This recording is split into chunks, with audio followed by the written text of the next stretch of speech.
Cooking Appa. Hi, this is Cooking Appa. Appa is going to make a fish soup, and I'm going to show you how you can actually make a milky fish soup very easily within minutes at home.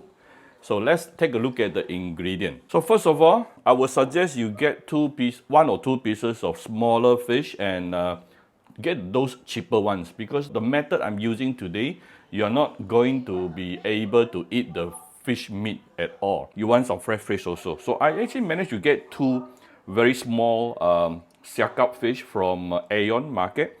And few things you need to make sure. For number one, make sure they descale it thoroughly for you. I actually have to do it again.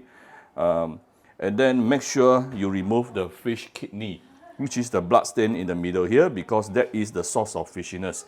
If you don't remove the fish stain, the blood stain in the middle is going to be super fishy later. All right.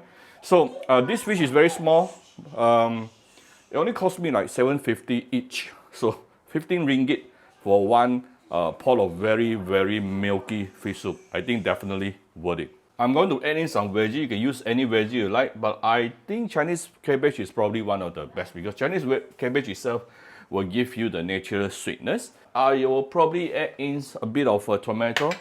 Later I got some leftover tomato inside my fridge. And also few pieces of ginger. Now this ginger, we are going to use it in two separate stages. The next thing you need to prepare is a sieve like this to sieve off the fish bones later. Alright, first thing we are going to fry the fish. Give it some oil. And let's heat up the oil until it is really hot. Alright, once you start to see the oil started to smoke, we can actually add in the fish. I already cut the fish into smaller pieces to ease the frying process.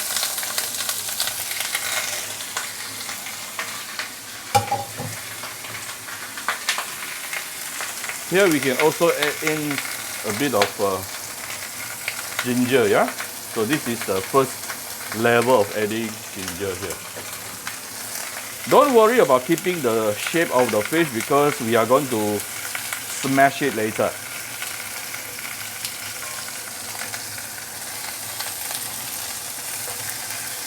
So what you want to do right now is you want to brown the fish.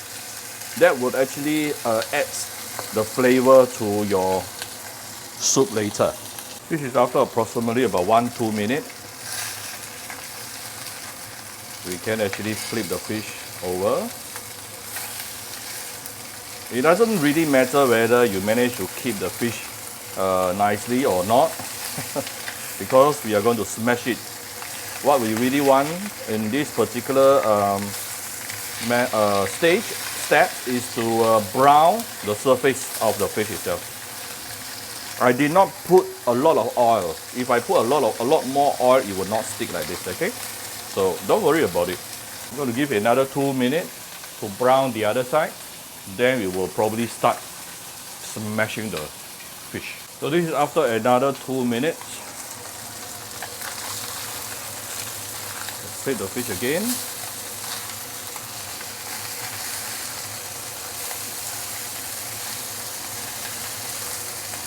Like I said, I'm not worried about fish sticking onto the pot, yeah, for this particular method, because I put very little oil just now. I don't want my fish soup to be too oily lah. That's the reason. Actually, in China, when they cook this dish, they will put a lot more oil for this particular dish.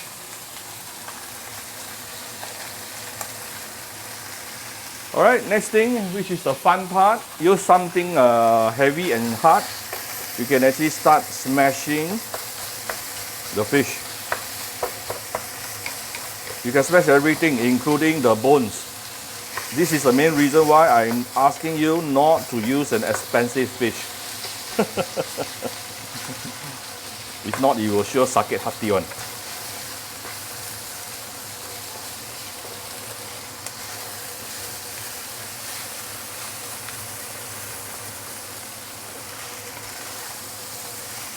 Smash it thoroughly, and don't worry about the fish bone, because later we are going to sieve it through, yeah?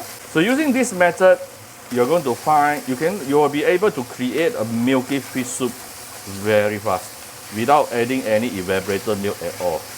Okay, I'm going to spread it and let it fry for 1 or 2 minutes more before I add in the water.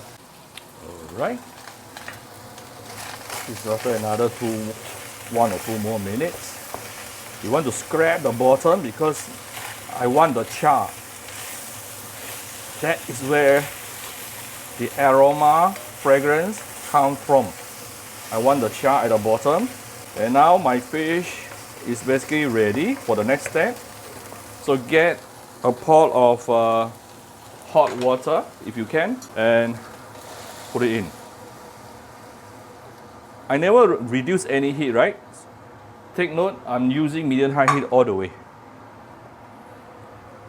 And the next thing here, we shall bring this to a boil. And like I mentioned earlier, don't forget to scrape the bottom. That's where the goodness comes in, yeah? Or the char. And make sure you remove the fish kidney, which is the blood stain in the middle of the fish stomach. That is the source of fishiness. If you keep that, this whole dish will be very fishy. You won't be able to enjoy the fish soup at all. So if you are wondering how come some people when they cook fish, it isn't fishy at all, that is the way. Yeah?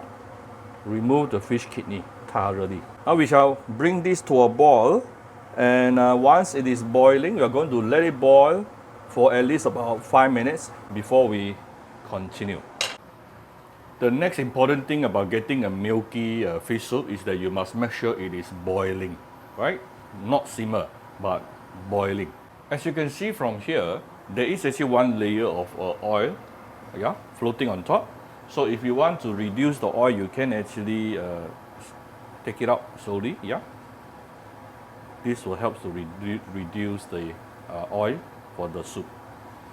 But somehow you do have to know it is the fat of the fish and the oil and all the hot temperature which gives you the milky color as well. You may want to reach a balance. Don't remove all the oil, yeah. But don't worry, your fish soup will not be very oily later. So this is after approximately 5-6 minutes. To me, it's good enough. The soup is already milky in color. So next thing, I'm going to off the fire, and we are going to sieve the bones, fish bones and meat away. So this is what you want to prepare: a sieve and a pot, and we shall carefully throw in.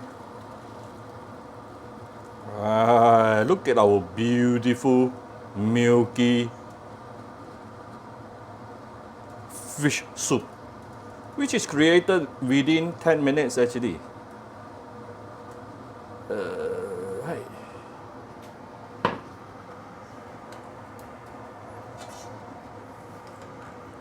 Look at how beautiful it is.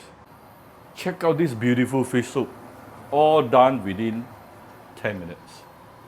Look at this. That's how simple it is. I did not add anything at all. No seasoning at all. See? Very, very simple. Alright, so next thing here, we're going to throw in the remaining pieces of the ginger. Some tomato to give it a bit of sourish flavor. No need a lot. And the veggie, you can put in some tofu. Tofu goes really well with this. My tofu actually was a bit expired, so I did not add in any tofu at all. So never mind, it's going to be a veggie fish soup. Or you can add in some mushroom as well, no problem. I think I finished with my mushroom also yesterday. So next thing, all we need to do is just to make sure the veggie here is fully cooked. Then it's almost done. Now just to bring this to another level, but this is totally optional. I'm adding in some of my Cooking Apa chicken stock powder. This is optional. It will further enhance the umami flavor of this fish soup. For those interested, you can get it from Shopee Malaysia or Shopee Singapore. Right, this is after about another 5 minutes cooking. The veggie is basically softened. I don't like my veggie to be too soft. You can cook it much softer if you like, up to you. There isn't much seasoning that we need here. It is already very, very umami, yeah? We just need to give it a bit of salt. If you are a fish sauce person, you can give it a few dashes of fish sauce if you like. And right before serving, we want to add in some white pepper. Our beautiful milky fish soup is ready within 15 minutes. If you have tofu, I wish I got tofu. My tofu gone case. Okay, right? So I hope you like my very simple video today. If you like my video, do share my video on your Facebook to your friends. Come to Cooking Appa Facebook fan page to click like and follow button. Follow Appa on Instagram and subscribe to Cooking Appa YouTube channel. Thank you very much and bye bye.